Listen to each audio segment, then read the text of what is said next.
Bueno, acá estamos. Vamos a dar comienzo porque hoy tenemos un teórico importante, un teórico donde tenemos que ahí como estar muy en foco. El teórico, el objetivo que tiene es hacer una aproximación a Lacan. ¿Y por qué digo aproximación? Bueno, es una aproximación primero porque, eh, como habíamos conversado la clase pasada, el lunes pasado, estamos en el campo del psicoanálisis, estamos dentro de una disciplina, dentro de una ciencia distinta a en la que ustedes se están formando, con un lenguaje distinto, con textos diferentes, con un acercamiento al sujeto, que es eso que atraviesa el sujeto de la comunicación, que atraviesa toda la materia. Y habíamos conversado el otro día desde Freud algunas cuestiones que tenían que ver con el campo del psicoanálisis y con esta noción tan importante de inconsciente que también nos va a acompañar en las lecturas, los textos, la aproximación que hagamos hoy. Eso por un lado. Pero también es una aproximación a Lacan porque además de, bueno, yo hacer mi recorte sobre lo que les voy a dar hoy, así como el profesor también, Sergio Com, en el libro, él también nos introduce a la lectura de Lacan para la carrera de comunicación y para lo que nos sirve en nuestra materia. No es que abordamos Lacan desde Lacan, ¿sí? En el programa ustedes vieron que tienen un texto de Joel Dor, que lo que va a hacer es justamente recorrer algunas aproximaciones también a algunos desarrollos de Lacan sobre el lenguaje, por un lado, y por el otro lado sobre la construcción de la subjetividad o la constitución del yo, que después vamos a ver esas diferencias. Para los que quieran profundizar en la lectura y quieran leer a Lacan desde Lacan, los textos específicos, el teórico de hoy, vamos a, a introducirnos en el texto que es uno de los, de los textos de los seminarios, ¿sí? De Lacan, lo tenía por acá para mostrárselos, pero bueno, no sé dónde los dejé. Y para abordar la parte del lenguaje, si alguien quiere profundizar en el tema o quiere leer desde Lacan, puede tomar, hay dos textos que nos acompañan en el recorrido de hoy, que uno es La instancia de la letra y otro texto, Función y campo de la palabra. Son dos textos lacanianos. Pero bueno, para empezar, Lacan tiene como fama de ser difícil, ¿no? Especialmente en la carrera de comunicación, como que habla difícil, como que cuesta el acercamiento. Entonces vamos a ver si en el teórico de hoy podemos como facilitar algunos puntos para cuando ustedes se tengan que acercar al texto de Dor. Primero, una de las primeras cosas que me gustaría decirles es que Lacan fue una de las figuras, uno de los pensadores más importantes de la cultura francesa del siglo XX, ¿sí? Así como la clase pasada hablamos de la importancia de lo revolucionario de Freud, Lacan también fue un pensador muy importante. Él discutía los intelectuales más importantes de Francia, daba clases son muy recordadas sus seminarios y sus clases en la Universidad de París. Era un docente, un catedrático que de esos que los estudiantes se juntaban, o sea, llenaban, ¿no? El salón donde él daba sus clases, también porque era una persona bastante, no extraña, pero sí es extravagante, es la palabra.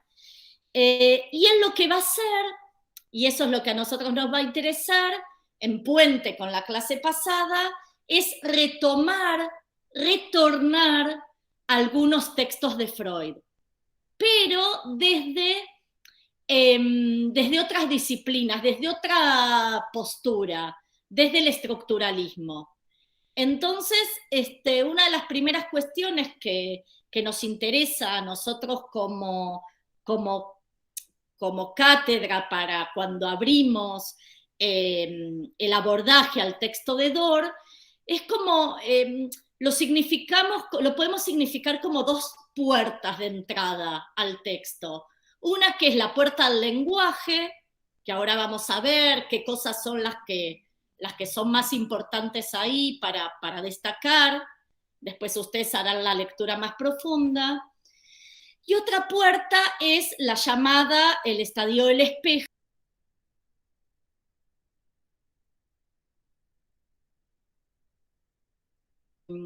que le sucede al bebé, y una captura por esa imagen que encuentra en el espejo, que lo va a acompañar durante toda la vida. Entonces, un poco la clase de hoy va a estar como dividida entre esos dos momentos. Pero hablando de estructuralismo y parados desde el estructuralismo, bueno, Lacan toma cuestiones de la antropología estructural de Lévi-Strauss, toma cuestiones de Hegel, cuando habla, quizá lo han visto en otros textos, toda la dialéctica del amo y el esclavo, que a él le sirve también para trabajar algo que después vamos a tocar un poquitito en el estadio del espejo, que es toda la parte del reconocimiento, la necesidad de ser reconocido por el otro. Y por otro lado, desde el lado de la lingüística, toma parte de algunas concepciones que ustedes conocerán por ser estudiante de comunicación, de Fernand de Saussure. ¿Sí? De Saussure, ustedes saben que él, digamos, se lo considera como el padre de la lingüística. Hay un texto muy importante que para la semiología, la semiótica, la lingüística, que se llama Curso General de Lingüística, que es un texto. Saussure muere muy joven, a los 32 años, y sus alumnos, que lo iban a escuchar a las clases, a los teóricos, juntan, ¿sí?, esos manuscritos de sus clases y publican el curso de lingüística general. Y de Saussure, una de las cuestiones que va a ser antecedente a lo que después va a tomar Lacan para hacer ahí una vuelta, una reinterpretación, había una discusión en la época que era dentro de la lingüística, que era cuál era la diferencia entre, o más que la diferencia, cuál era la relación, porque además estamos hablando de estructuralismo, o sea, de elementos, ¿no?, que interaccionan entre sí. ¿Cuál era la relación entre la palabra y la cosa? ¿Sí?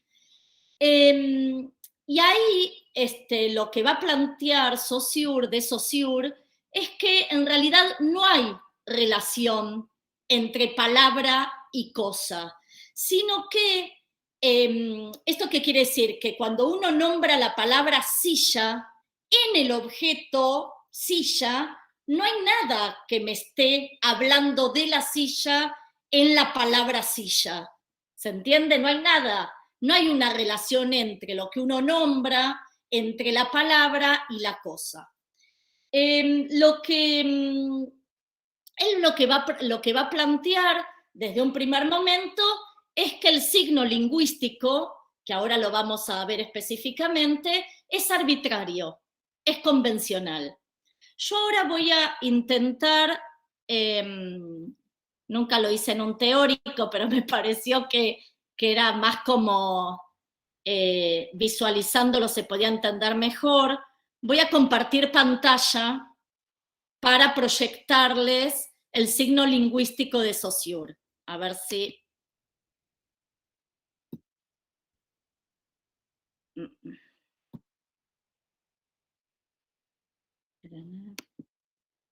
Disculpen, no, esto no. A ver.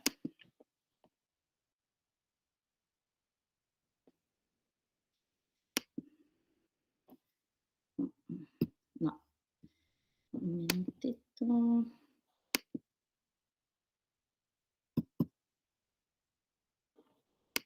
A ver.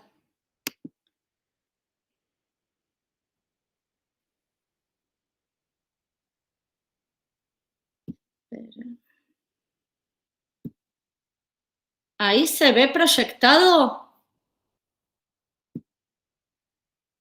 Sí. Sí. Porque yo no los veo a ustedes, ¿sí? A ver, esperen. Disculpen. ¿Ahí se ve? Se ve tu pantalla, o sea... No vemos si estás proyectando algo, no se ve. No se ve. ¿Ahí? No. A mí me aparece... Ah, claro, se ve tu pantalla, claro. Pero está bien, está streameando. Debería aparecer. Significado, significante, ¿eso se ve? No. No. Se ve la pantalla de Meet directamente. Ah, entonces espera. A ver. Porque tuve que cambiar antes. Bueno, voy a probar una vez más y si no, vuelvo al viejo recurso. A ver, ahora. A ver.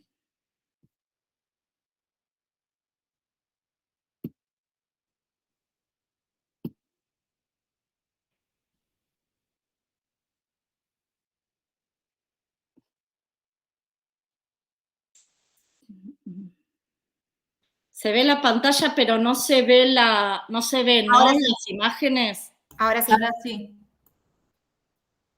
Ahí se ve el significado significante. Sí. Sí, sí. Bueno, yo no los veo a ustedes, pero no importa. Bueno, este es el signo lingüístico. Cualquier cosa, si alguien quiere hacer un comentario en el chat, después lo vemos cuando volvemos al Meet, ¿sí? Este es el signo lingüístico para Saussure, ¿sí?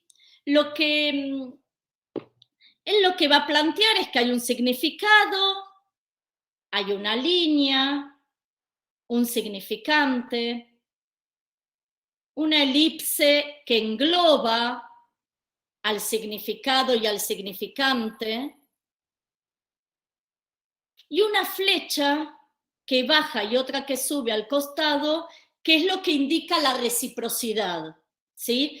En realidad, lo que este signo nos está marcando es que a cada significante, para Saussure, le corresponde un significado. ¿Esto lo vieron en alguna vez lo habían visto el signo lingüístico de Saussure? En semiótica. Semiótica. En semiología también. Semiología del CBC. Sí. Exactamente, en semiología del CBC, tal cual. Y por otro lado, en realidad, para, digamos, simbolizarlo está el concepto y la imagen acústica. Cuando uno en la voz, ¿no? Uno, el sonido dice árbol, y eso se proyecta, esa voz, ese sonido, se proyecta a nuestros oídos, uno piensa en una palabra, ¿sí? Y en realidad lo que nos está mostrando esto es justamente la arbitrariedad, porque yo acá donde está el concepto del tronco con el arbolito, con la copa verde, el tronco marrón con la copa verde, yo también podría estar pensando en un árbol genealógico y no en un árbol, en un tronco con una copa, o en distintas clases de árboles, ¿sí? Entonces, lo que va hasta ahora, lo que vamos a estar planteando, esto es previo a Lacan, porque ahora vamos a ver qué pasa con Lacan atravesado por la noción de inconsciente, es que al nombrar algo como árbol, ese sonido llega al oído y uno lo representa, uno se puede hacer como una representación psíquica. ¿Qué es esa representación psíquica? Como les decía, si pensamos en un árbol genealógico, el contexto está como ubicando al significado de ese significante. Hasta acá se entiende desde la parte más, digamos, lingüística. Sí. Bueno, ahora, ¿qué pasa? Lo que va a decir Lacan, miren acá, aparece el cambio que hace Lacan con respecto al signo lingüístico de Saussure, que él va a dar, por un lado va a dar vuelta, va a poner al significante por sobre el significado. Por otro lado, le saca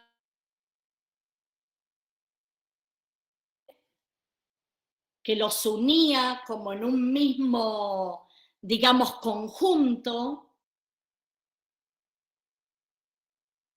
Y por otro lado, la barra que acá, el significante, esta barra, ustedes, bueno, acá no se nota mucho, pero a diferencia del anterior, es una barra más gruesa y donde el significante S, ¿ven que está más grande que el significado?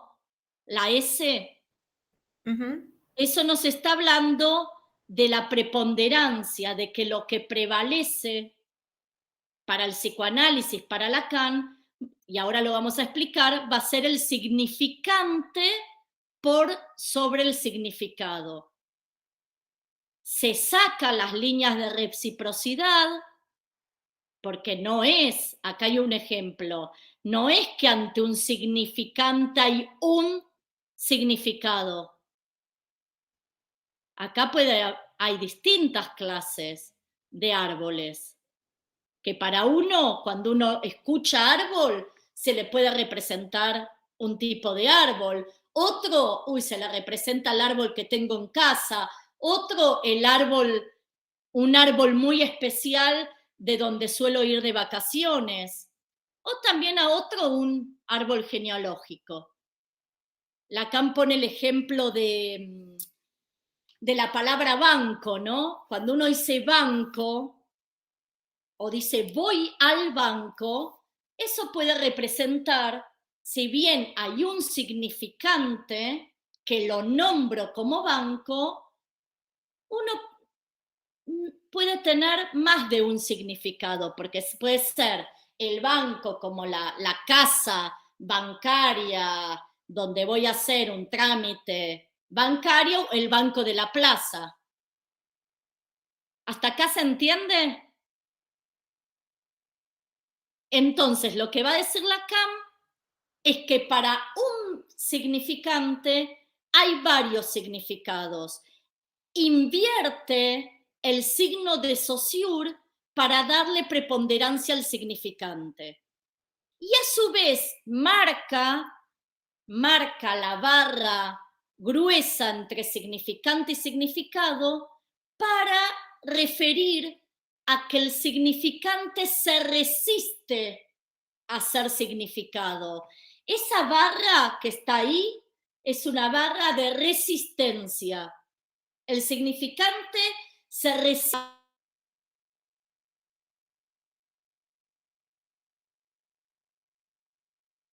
La significación, cuando uno habla, ahora lo vamos a explicar mejor, Lacan va a decir que siempre necesitamos más de un significante.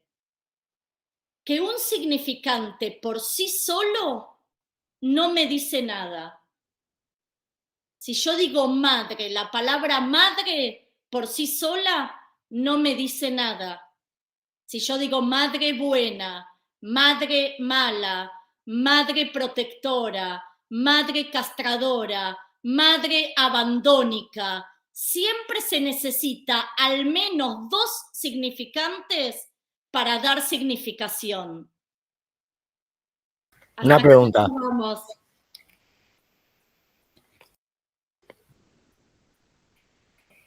Tengo una duda. El Sí. tema, a ver, o sea, usa Saussure de base para, o sea, como para establecer una teoría, pero es nueva porque, o sea, esto no es lo que dice Saussure, digamos. O sea, Claro, no. lo usa como para decir, o sea, soy estructuralista, creo en que el signo tiene dos partes y no tres, como diría Peirce. No sé si la estoy enquilombando para alguno, pero creo que seguro todos vieron ya Semio 1. O sea, la diferencia básica que nos enseñan está entre Saussure y Peirce, digamos, porque para él, a ver, vos decías lo de recién madre. Madre no me dice nada, Bien. porque le pusiste un adjetivo después al lado, pero madre me dice, no sé, persona gestante o mujer o como lo quieran pensar, que tiene un hijo, o sea, que tiene un hijo. Y me dice también todo lo que tipo Saussure decía que el signo se define por oposición.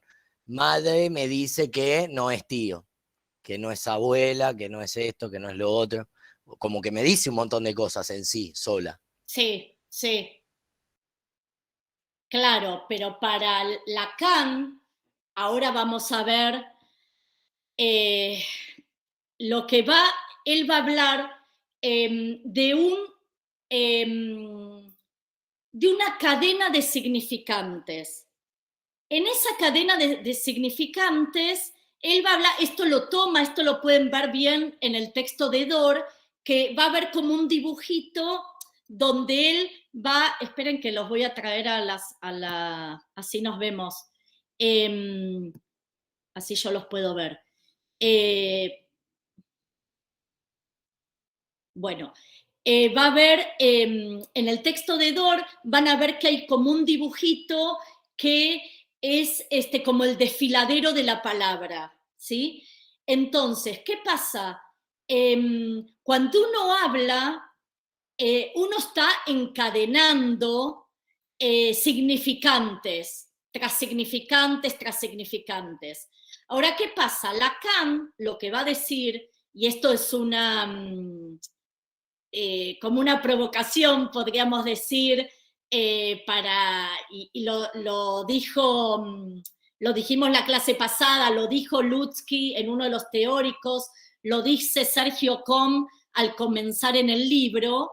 Él va a plantear, lo que se va a plantear es que en la comunicación, que toda comunicación es a medias, ¿sí? Que no hay una comunicación verdadera, que siempre la comunicación de un sujeto a otro, ahora lo vamos a ver, o entre los sujetos, opera el malentendido y hay una comunicación a medias. ¿Por qué ustedes creen, desde lo que se les cruce por la cabeza, por qué ustedes creen que está planteando esto? De que la comunicación es a medias. O como lo dice más técnicamente desde el siglo, que es palabra vacía. ¿Por qué se les cruza?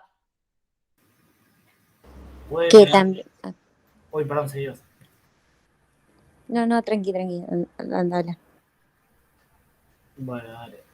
Puede tener que ver con la cuestión de que no controlamos el significado. Fuerte. Sí, puede tener que ver con la cuestión de la imposibilidad de controlar el significado que produce las palabras en el otro. ¿Y por qué? A ver, yo yendo atrás en el tiempo a cómo uno podría hablar de distintos códigos. Y yendo a la clase pasada, Yo no estuve en la clase pasada porque trabajo algunos días, así que... Porque estamos atravesados por distintos, no sé, por un contexto, puede ser, por sentimientos, por distintas cosas que pueden hacer que lo que significa una cosa para nosotros, para otro, sea totalmente distinto. sí, pero está bien lo que vos decís, Angie, ¿no? Pero ahí no estamos hablando de psicoanálisis. Es por la subjetividad del sujeto, tal vez. O sea, cada sujeto, al fin y al cabo, tiene como una realidad propia, como decía un poco acá la compañera, en cuanto a lo que interpreta en significados. Sí, Agustín, y si alguien leyó el texto de Dor, hay dos registros de la subjetividad, ¿se acuerdan cuáles son?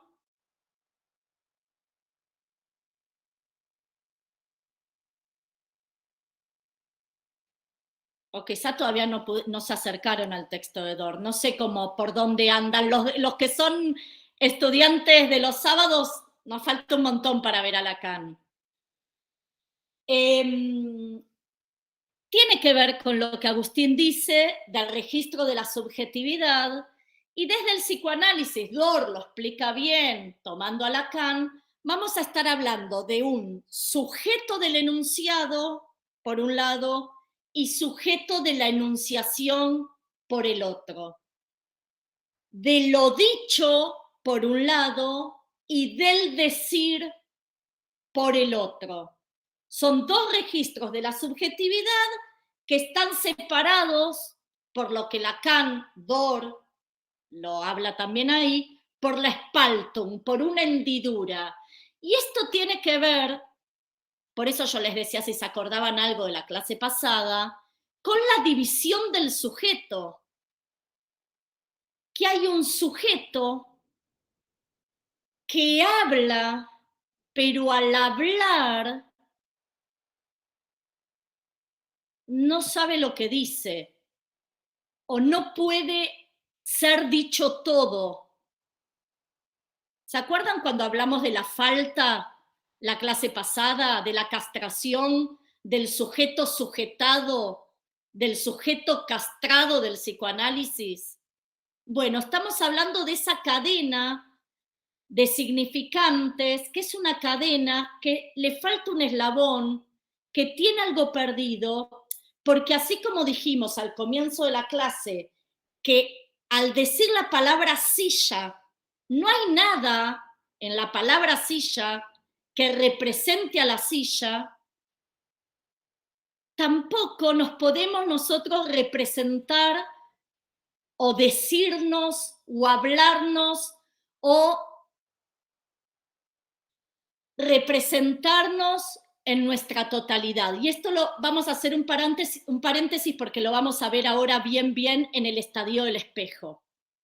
Pero antes de irnos de la parte del lenguaje, yo les quiero mostrar algo, porque si no después cuando lo vean en el texto se van a acordar de mí, van a decir ¿por qué en el teórico no lo vimos?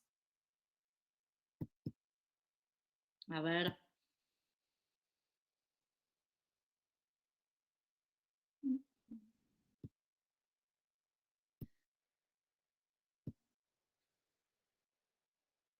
¿Está el esquema? Sí. Bueno, este esquema es muy complejo. Aparece en el texto de Dor. Es un esquema que trabaja Lacan lo trabaja en un texto que se llama La carta robada, donde hace una interpretación muy interesante, si quieren leerlo, sobre la carta robada, el cuento de de Allan Poe. Y lo usa también en el estadio El Espejo, y Dor lo toma también para trabajar el tema del lenguaje. Este esquema, que se llama esquema lambda o esquema L, ustedes ven que tiene unas líneas punteadas, tiene unas líneas que va de la A, que acá es yo, el ye está acá. Podemos poner en algunos esquemas, acá en vez de la A minúscula hay una O minúscula y una O prima. Este eje, el que va de la A la A prima, es el eje de la conversación, de cuando uno habla con otro, ¿sí? Y que es el eje imaginario. Ahora después vamos a ir más a la parte imaginaria del espejo. Lo que va a decir Lacan es que justamente en este eje imaginario es una verdad a medias. Cuando uno se dirige a un otro, uno cree estar dirigiéndose a ese otro, pero en realidad no se está dirigiendo, o sea, no lo conoce. ¿Por qué? Por esta cuestión de que somos, para el psicoanálisis, sujetos divididos.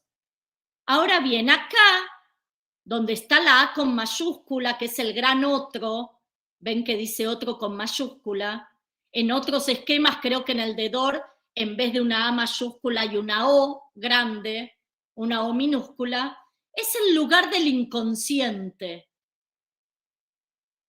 El lugar donde dijimos la clase pasada que es el lugar del ello, del inconsciente, también es el lugar del deseo, es el lugar, podríamos decir desde este texto de Lacan, no desde Freud, donde está la verdad del sujeto,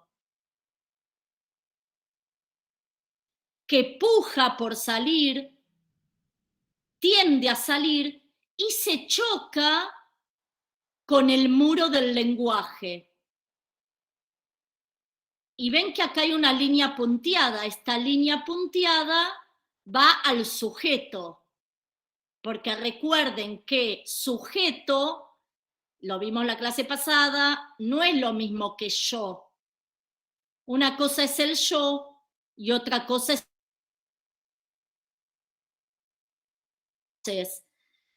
Este esquema lo que va a mostrar, entre otras cosas, es que el sujeto, el inconsciente, intenta salir, se choca con el muro del lenguaje, pero si bien por el muro del lenguaje el sujeto se pierde, también aparece algo de la verdad de ese sujeto.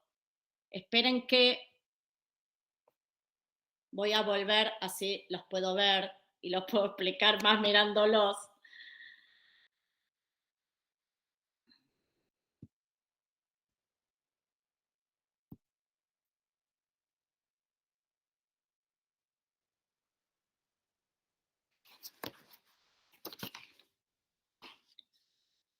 Entonces, tenemos la verdad del sujeto. ¿Se acuerdan la clase pasada cuando hablamos de las manifestaciones del inconsciente? Cuando el yo comete actos fallidos, lapsus, olvidos, sueños, síntomas. ¿Recuerdan eso que decíamos?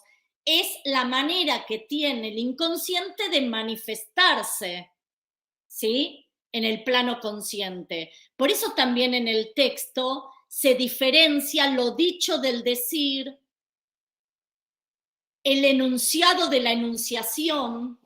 Cuando yo hablo o cuando yo me despierto y le digo, che, ¿sabés que soñé con el abuelo? Eso es lo dicho, lo que llega a la conciencia, que le puedo comentar al otro. El decir es toda esa producción del inconsciente para llegar al discurso, a lo dicho. En esa producción hay pérdida, siempre hay pérdida, no llega Así como la silla, en la silla cuando la nombro no está representada la tabla con 4 patas y además puede haber un montón de sillas. Bueno, lo dicho, en el sujeto del enunciado hay todo un trabajo anterior del sujeto de la enunciación. Ahora, cuando yo me equivoco, lo que va a decir el psicoanálisis, así como cuando yo sueño con eso, ¿por qué estoy soñando con esto? ¿Qué tiene que ver este sueño conmigo? Hay una verdad encubierta ahí. Hay una verdad del sujeto que a veces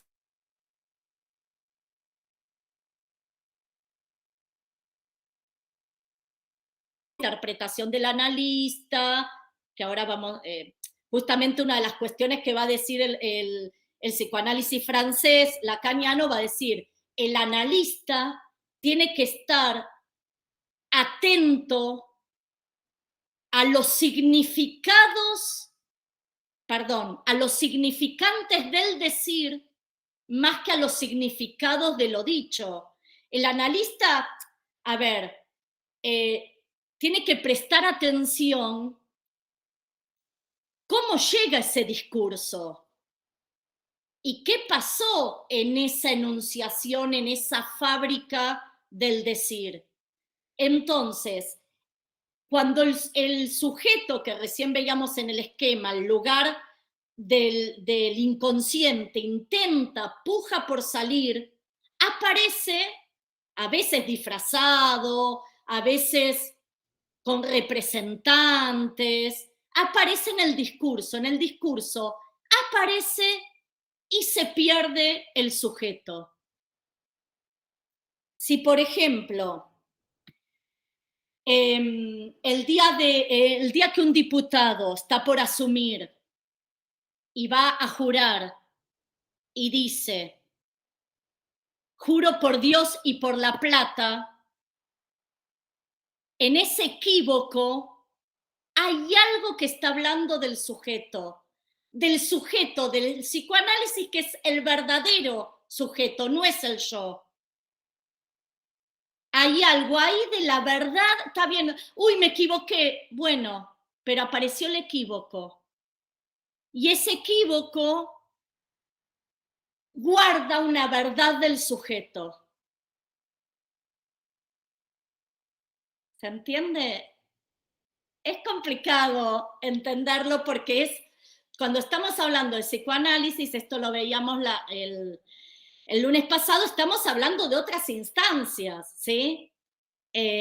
Como cuando uno dice, ay, ¿cómo se llamaba esto? No me sale, lo tengo en la punta de la lengua. Y ese olvido está manifestando algo ahí. Yo tengo una pregunta. ¿Siempre ese olvido o ese equívoco me habla de una manifestación del inconsciente? ¿No hay nada por fuera de eso? Y para este encuadre, no. Ok. Después, bueno, el yo cartesiano, uno trata de, si a mi pareja le digo Pablo en vez de Diego, y bueno, uy, no, tratamos de taparlo y de, no, porque justo estaba pensando, pero ahí hay algo que llegó al discurso, hay algo que llegó a lo dicho, hay algo que se dejó, se escapó, ese tropezón del yo, que avergüenza, que no sabes dónde meterte cuando uno comete un... Pero hay algo ahí que está hablando de otro lugar. Una pregunta Sí. y un pensamiento. La interpretación, o sea, el analista, ponele, yo voy a terapia y banco a full desde que empecé este año por primera vez, ¿no? Pero banco a full y voy con toda esta data y no me resisto a lo que va a hacer él con su lacanianés, no pasa nada. Ahora, lo que yo digo es, él también hace una interpretación. O sea, vos, por ejemplo, decís, juro por Dios y por la plata. Bueno, la mayoría pensaría, este se la va a afanar toda. Ahora, capaz el tipo estaba jurando pensando, che, mirá si me denuncian por plata, estos corruptos siempre me aprietan con esa, no sé, se le fue la palabra plata, Sí, como se que hay una- deslizó en la Claro, cadena hay una significante. Igual Y eso hay no una deja de ser una manifestación, perdón que te interrumpo, pero eso también es una manifestación del inconsciente, me parece. Claro, pero lo que yo digo es que va a haber una interpretación después del otro, en esto que hablábamos de media comunicación, que va a decir, seguro era para, no sé, se quiere afanar la plata. Y el tipo en realidad, el sujeto, o con quien no podemos hablar, estaba manifestando otra preocupación. Mira, Agustín, el psicoanalista no te va a interpretar él. Quizá otros encuadres psicológicos sí, otros tipos de terapia te dicen, uy, pero fíjate. O sea, esto que digo de que va a puntuar, por eso hay un momento en la cadena, está muy bien explicado en el texto del libro, ¿no? Está el capitón, el momento en que, uy, esto le da sentido en el discurso, ahí se abrocha, da sentido. El psicólogo, el psicoanalista, en este encuadre, no te va a marcar, te puede hacer un señalamiento para que vos pienses. Por eso a veces uno dice, uy, bueno, sí, si voy al psicólogo le cuento cualquier verdura, porque hoy no tengo ganas de hablar, le voy a contar cualquiera, no importa. Es una verdad subjetiva en ese momento ahí, en el diván, en el consultorio o en la silla que apareció. No importa si es de ahora, si es viejo, si le estoy mintiendo o no al psicólogo, aparece en el discurso, como dice Pedro, hay algo ahí que por algo apareció en lo dicho. Apareció eso y no otra cosa. Se reprimió lo otro y apareció esto. Ahora, la interpretación, que es un tema, bueno, que no tiene nada que ver con esta clase, ¿no? Pero es otra cosa. El rol del analista. En ese esquema que les mostré antes, el esquema L, el analista el psicoanalista tiene que estar ubicado en el otro con mayúscula. No puede ser un par, no puede ser un espejo, ahora vamos a ir al espejo, entre yo y otro. El analista representa un lugar, el lugar de la madre, del padre, del muerto, del lenguaje, del odiado, por eso a veces nos resistimos, a veces nos enamoramos del psicoanálisis. O sea, Freud trabaja mucho esto, el amor de transferencia entre el paciente y el psicoanalista, porque es un lugar, no es una persona. Pero bueno, esto no tiene nada que ver con lo que el tema... Pero lo que sí nos... Una pregunta. ¿Cómo? Ponele, con este tipo de cosas, cuando traes a la... O sea, como que esas manifestaciones del inconsciente que suelen traducirse que si en torpezas o errores o tipo esas cosas, ok, son manifestaciones del inconsciente. Yo las veo Pero, como torpeza, errores. Sí, dale. ¿cómo? Para el yo es una torpeza, es un error y me quiero esconder en un placar y no salir más si cometo para el yo. Para el sujeto es el verdadero, es parte del verdadero sujeto del inconsciente. Claro, pero esa fuga como de significado, entiendo que bueno, para eso está el psicoanalista, para tratar de ayudarte a que le dé sentido y le traigas a la conciencia, pero digamos, eso cómo se manifiesta quizá cuando no necesariamente eres analista, tipo cómo, o sea, desde lo personal hasta el otro, tipo cómo tratas de darle como sentido a una conciencia más real, si se quiere, en esas pequeñas acciones. No, a veces es súper consciente y, a ver, en el sueño hay todo un mecanismo que trabaja Freud de condensación y desplazamiento, que Lacan lo va a llamar metáfora metonimia, que son procesos del inconsciente donde, bueno, yo soñé con la cara de mi tía, pero el cuerpo de mi prima, y justo está mi prima por venir de Bariloche, y justo la voy a ver ahora. Hay restos diurnos, hay cosas donde es claro, soñé con esto, claro, porque hoy justo la tengo que ir a buscar a Retiro a mi prima, ¿se entiende? Ahí como que lo haces consciente. O cuando te equivocas con algo, con un fallido que es muy claro, Otras cosas no. O pasan por alto, te las hace ver otro, o te quedás pensando, pero ¿por qué dije esto? ¿Qué tiene que ver? Bueno, en el inconsciente hay guardado una verdad que no siempre llega, creo que lo hablábamos la clase pasada cuando hablábamos aparato psíquico. Yo les decía, si uno fue abusado en la infancia, no puede todo el tiempo llegarle esa imagen, porque esa imagen es intolerable para el yo.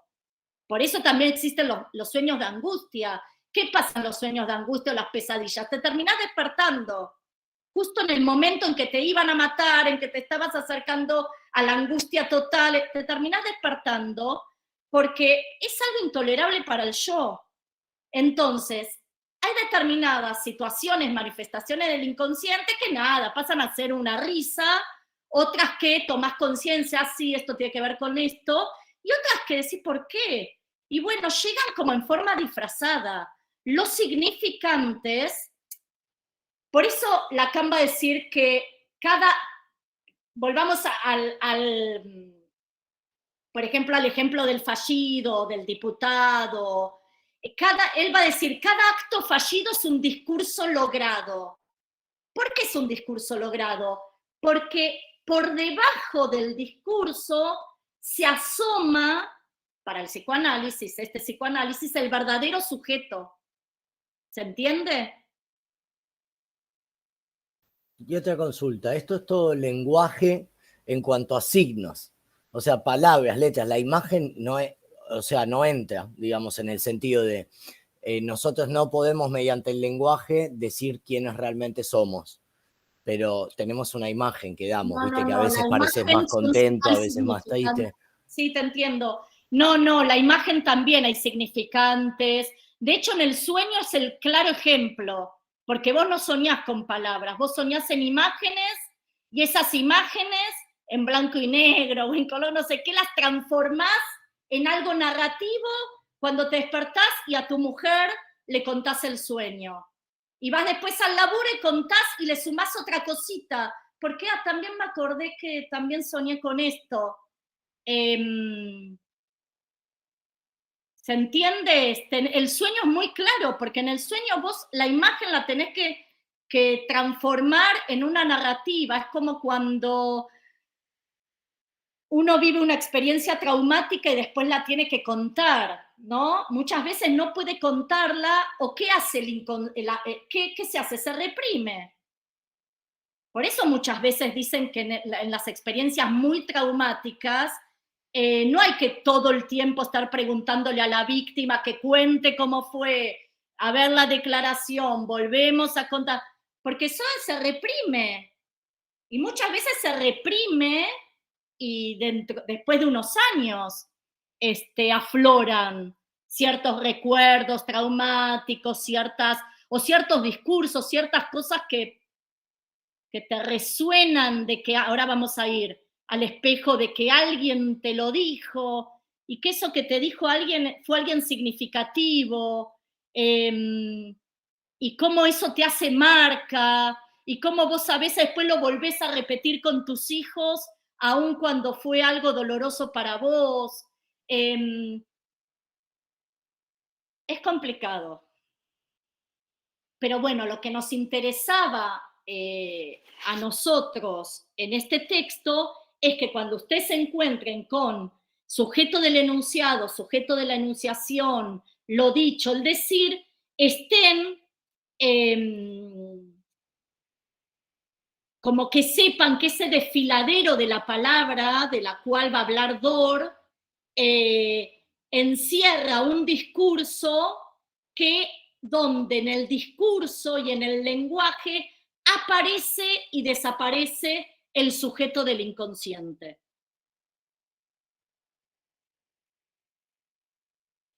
Bueno, están como muy... Es un texto complicado.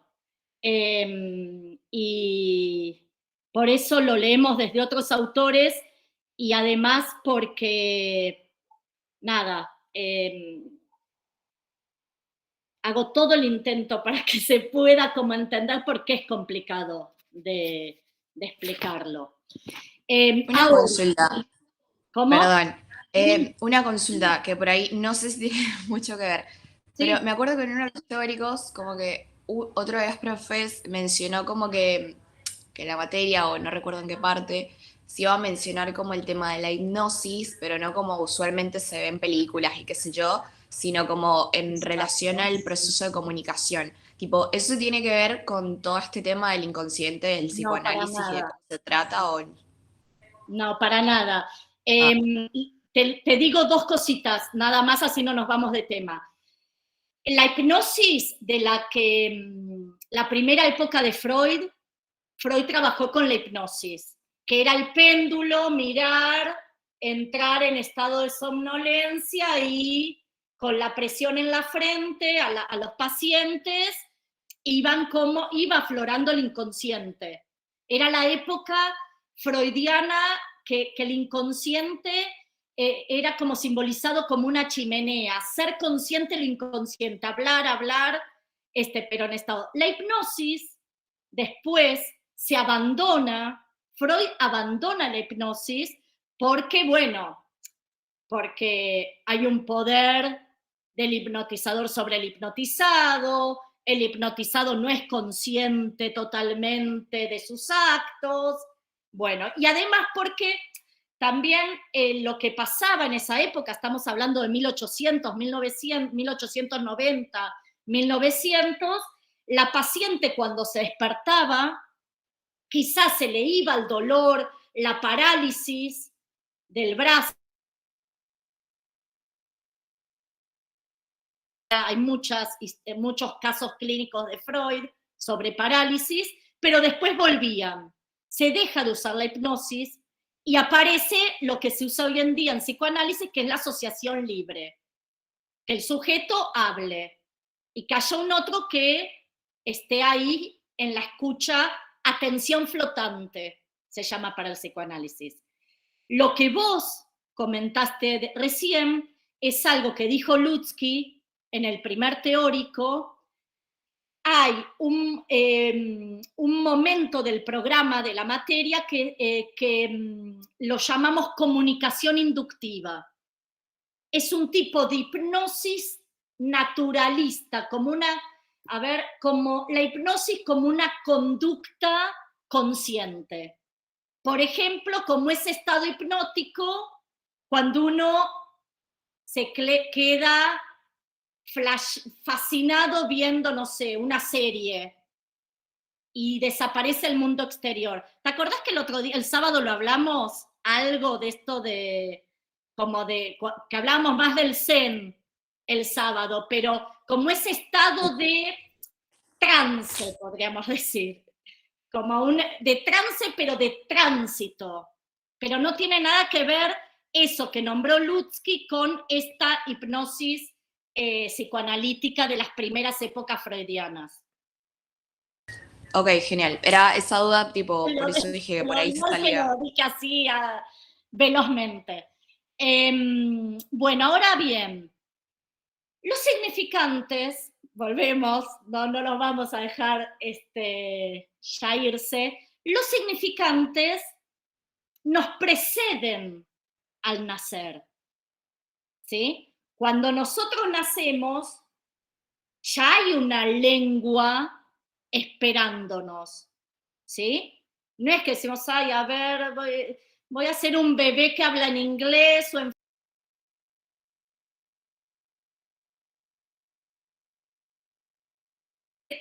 es justamente que al nacer el lenguaje es anterior al sujeto. Hay significantes esperándonos.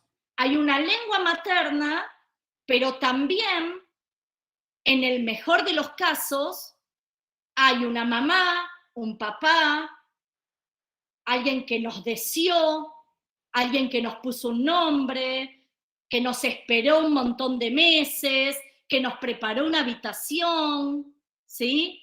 Que habló ya sobre nosotros, que nacemos y empieza, ay, es tan linda, se parece a la tía esta, ay, no, tiene la nariz como vos, ay. Todos esos significantes que le atribuimos al bebé que se le atribuye, al bebé como cuando nace, es un bombardeo de significantes, ¿sí?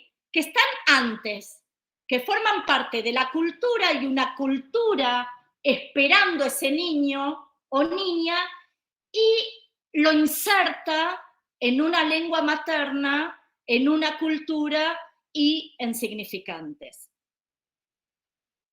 La otra parte que tiene que ver con esta es la del estadio del espejo.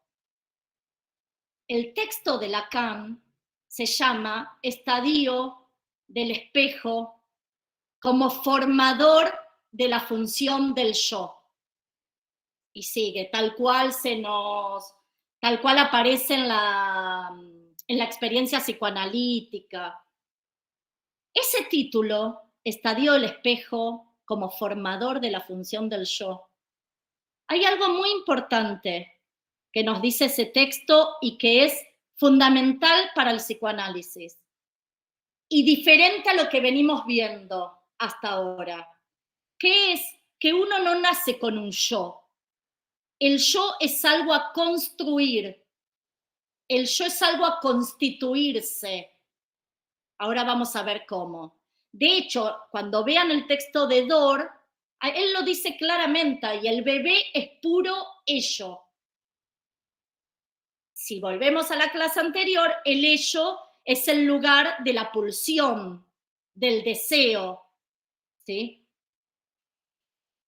Entonces, se va a tomar la experiencia, lo que nos va a marcar el estadio del espejo, es esa fase inicial, la fase del espejo, es esa fase inicial en la evolución psíquica del bebé, donde aparece a partir del atravesamiento, ahora vamos a ver, del espejo, de pasar por esa fase, aparece indicios, podríamos decir, de emancipación subjetiva, de autonomía.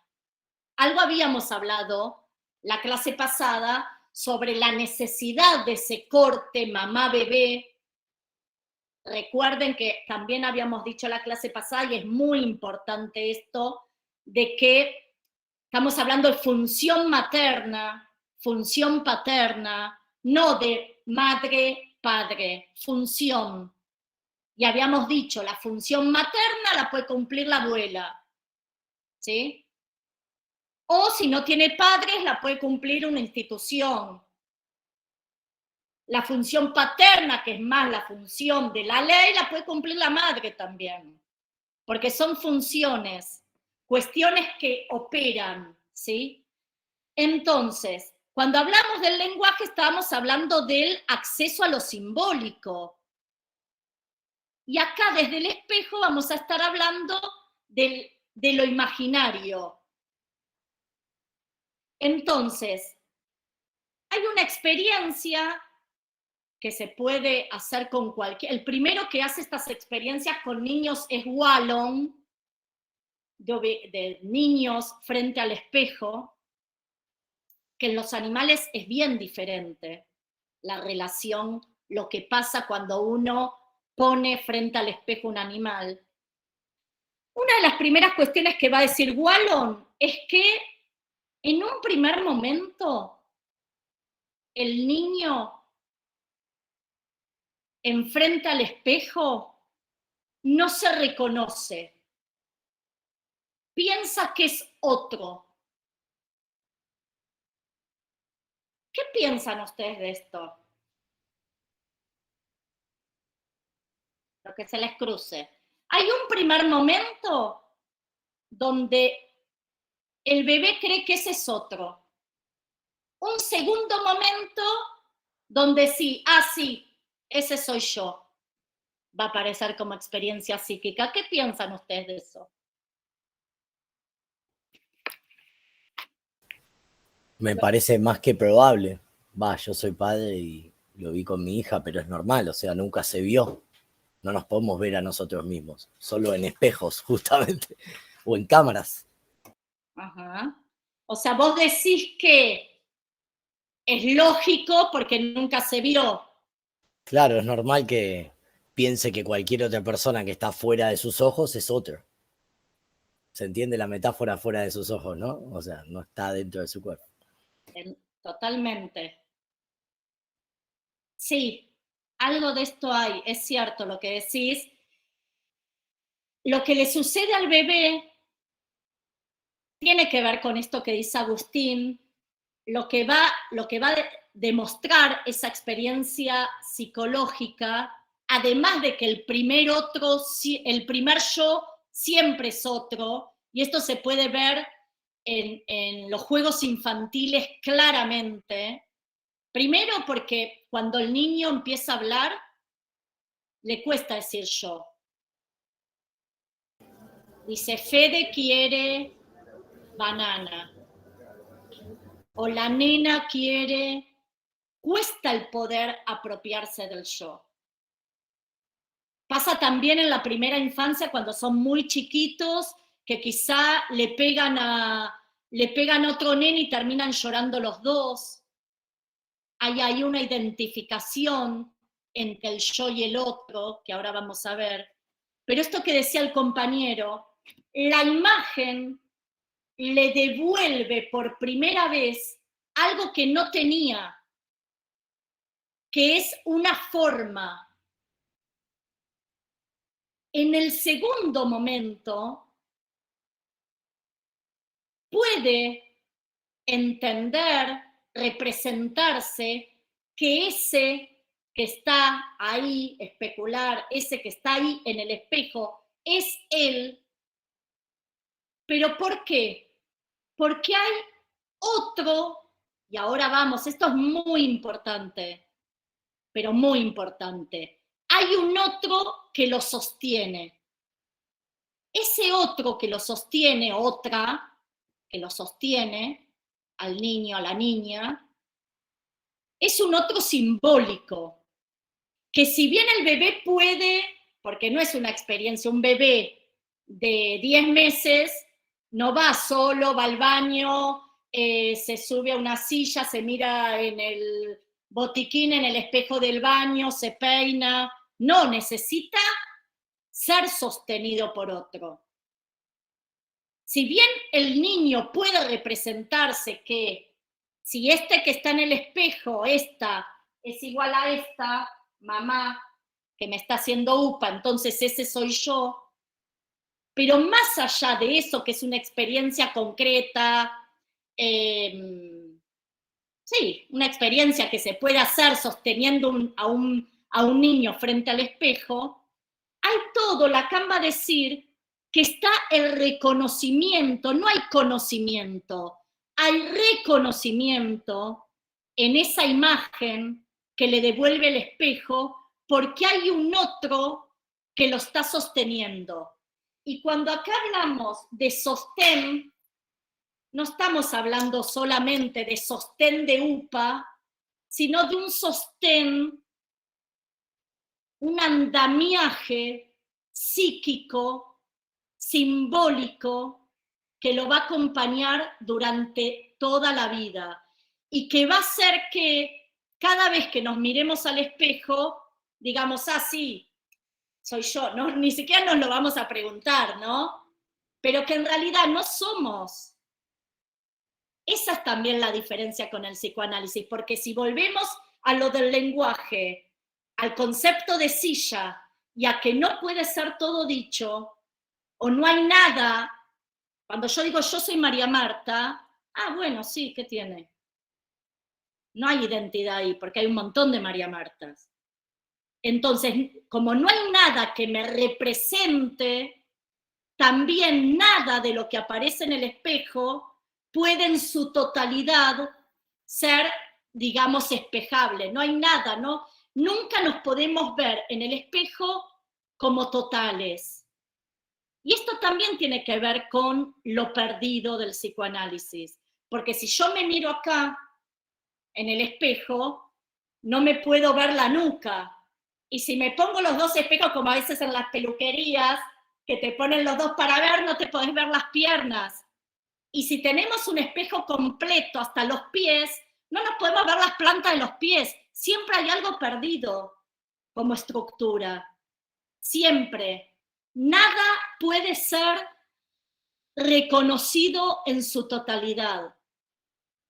Pero lo más importante del estadio del espejo y lo que nosotros, para la materia, para nosotros es fundamental, es la presencia del otro ahí sosteniendo.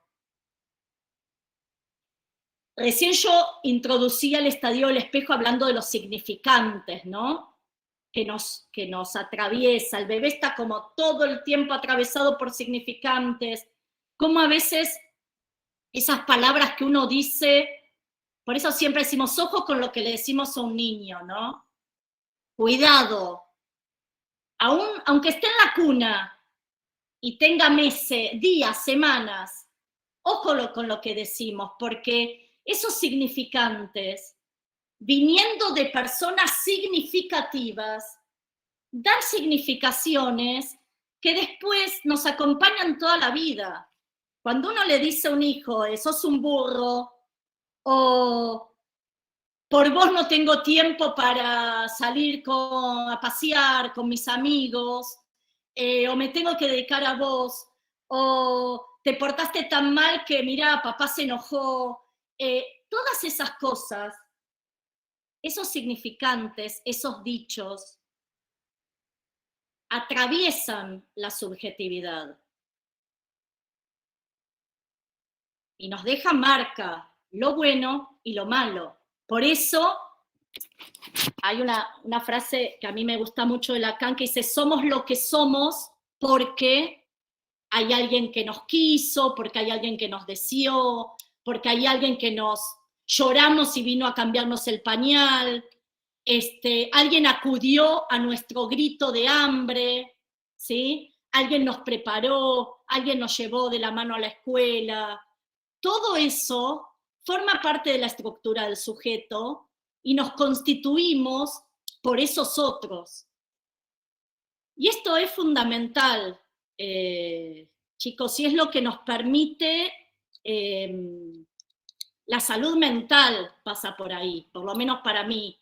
La salud psíquica pasa por esos sostenes de andamiaje que hemos tenido y que a veces no son los padres, es la abuela, y a veces son las instituciones, porque bueno, cada uno tuvo su vida, ¿no? Pero son fundamentales para la estructura psíquica de lo que después también va a ser el sujeto adulto. Y eso que pasa en el espejo es la primera identificación, ese intercambio de miradas. Sabemos que el primer espejo son los ojos de la madre, obviamente. También sabemos que tenemos que salir de los ojos de la madre para poder mirar el mundo por afuera, ¿no? De esos ojos. Pero también es cierto que ese sostén, esas miradas, que no significa que solamente sea el mirarse, porque, bueno, a mí siempre me queda la pregunta que a veces en el teórico me ha pasado.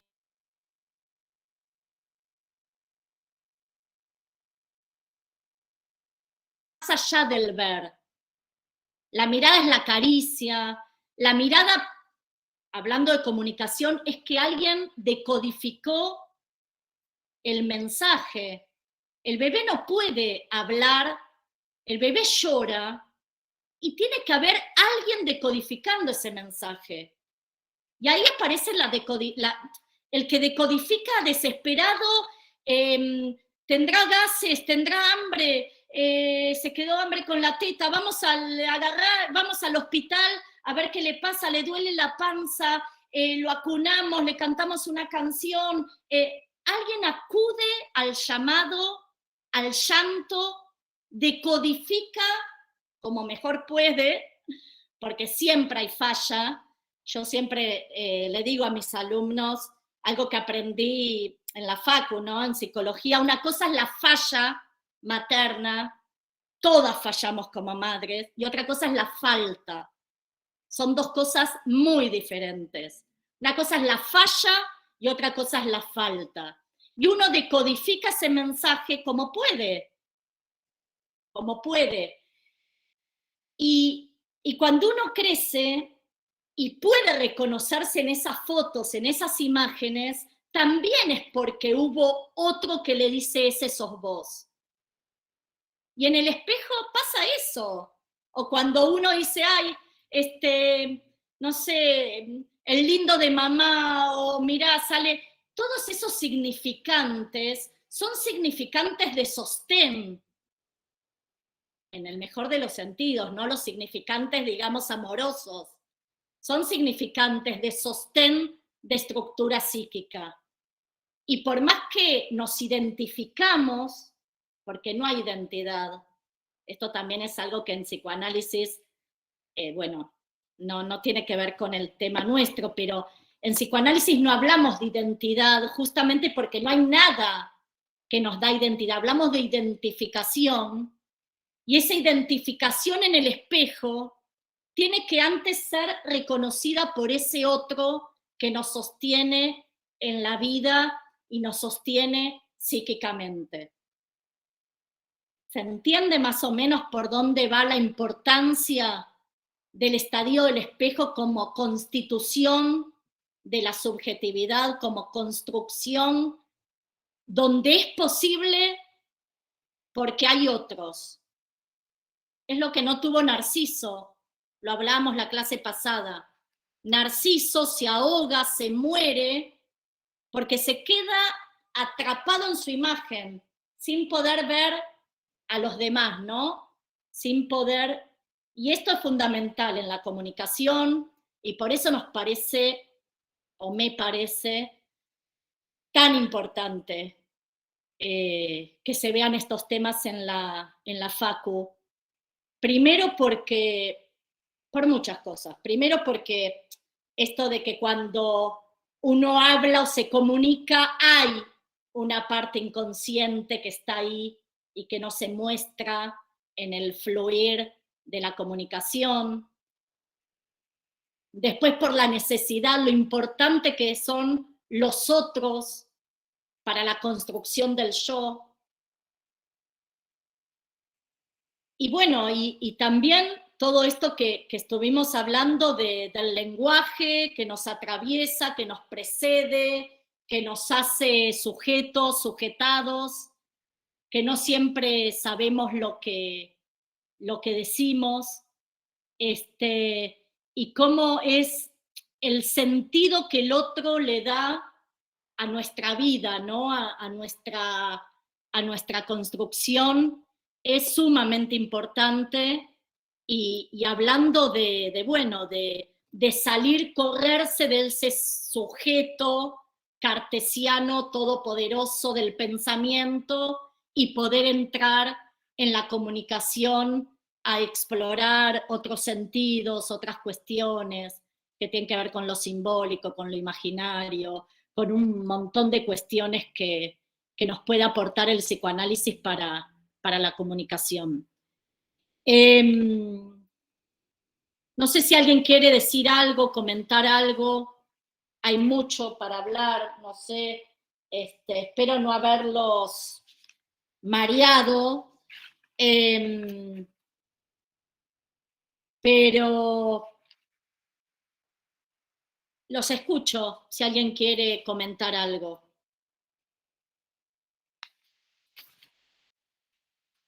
Si se entendió más o menos la idea de la importancia de esta aproximación a Lacan, más allá de lo difícil, poder como, bueno, recuperar algunas cosas con las cuales nos podemos ir pensando de la clase de hoy.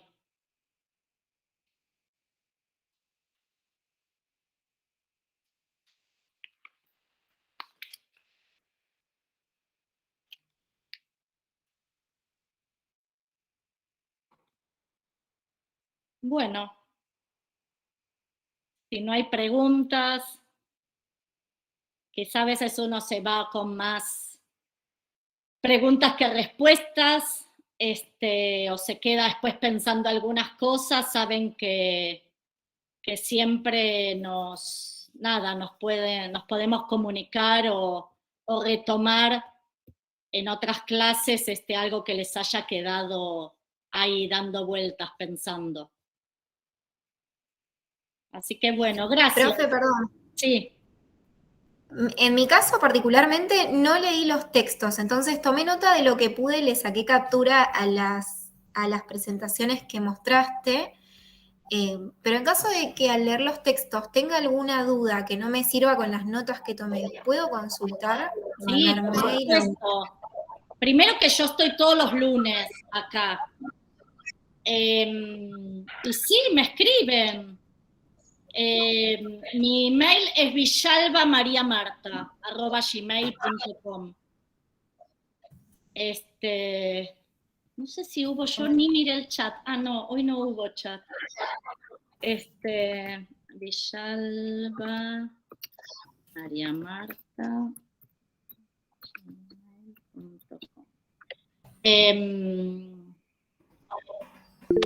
Esto del espejo, de la imagen, me quedé con algo cuando dije la importancia de la comunicación para ustedes, futuros licenciados en comunicación.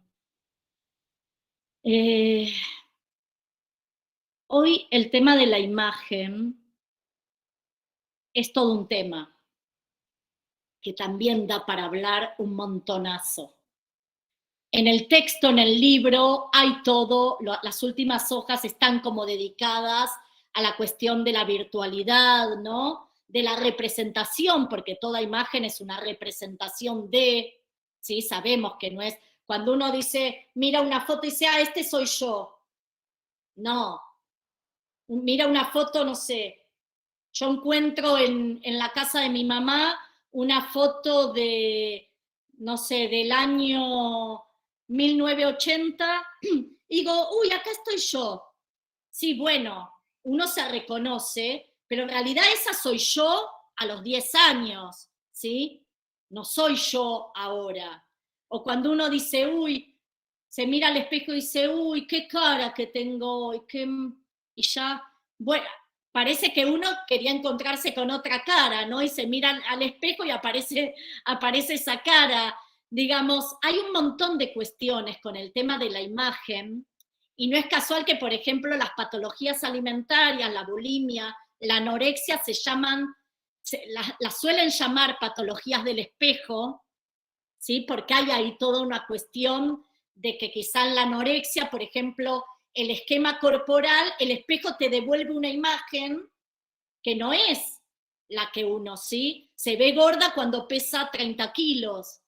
Entonces, hoy en día hay un montón de cuestiones para trabajar sobre la imagen, pero también todo este tema de las redes, de la virtualidad, del qué mostramos, qué no mostramos, hablando del sujeto dividido o de qué nos representa y qué no, que hay un montón de cuestiones interesantes para también tomar estas cuestiones de Lacan, ¿no? Sobre el imaginario. ¿Qué nos pasa con toda la cuestión de lo imaginario? Y que es como una beta interesante para ustedes, poder investigar o trabajar o ponerse a pensar qué pasa con la imagen, con la virtualidad. Esto que muestro soy yo, es parte de mí, cómo me muestro acá, cómo me muestro allá, abre como un montón de cuestiones, como hablábamos la clase pasada, quizá, a ver, Psicología de las Masas es un texto de 1920. Bueno, ¿qué me interpela hoy? ¿Cómo son las masas hoy en día? ¿Son las masas de las cuales hablaba Freud? ¿Son distintas? ¿Necesito estar con el cuerpo presente en una masa para considerar masa? Bueno, este texto este abordaje de Lacan también nos permite ponernos a pensar un montón de otras cuestiones, más desde el hoy, desde la comunicación. Y desde la pandemia creo que también mucho más. Aparecen como un montón de cuestiones, ¿no? De hecho, antes del 2020 no podíamos estar así, hablando de esta manera. Y bueno, con sus pros y sus contras, ¿no? Pero también esto nos habla del espejo. Y otra cuestión, ahora disculpen que ya los estaba despidiendo, pero que me parece importante. En esta hay algo que no dije, que es que cuando el bebé el niño se reconoce en el espejo, queda capturado por esa imagen. Y suele aparecer la carcajada, la sonrisa, el aparecer, acá estoy, acá no estoy, acá estoy. Todo ese juego de presencia-ausencia, también, creo que lo dije el lunes pasado, es muy constitutivo para la subjetividad, ¿no? Y para la estructura psíquica. El que mamá pueda aparecer y desaparecer, o en el juego de aparecer y desaparecer, poder que el objeto de amor se vaya y poder tolerar esa angustia porque después vuelve, eso también es parte de nuestra estructura, de nuestra construcción como sujetos, ¿no? La presencia-ausencia. Pero bueno, hay muchas cosas ahí para ver de la relación de la primera infancia, ¿no? Que es cuando se va construyendo la subjetividad y que después en la adolescencia aparecen como un montón de quiebres y de resignificaciones de estas identificaciones. Cuando el adolescente discute con el mundo adulto, cuando se pelea con los padres, cuando aparece todo eso, hay como una volver a resignificar las identificaciones de la primera infancia, ¿no? Como que se necesita atravesar ese duelo del crecimiento para poder después volver a esas imágenes y esos sostenes, andamiajes que fueron tan importantes para constituirnos. Así que bueno, no les quito más tiempo del lunes. Gracias. Especialmente eso, gracias.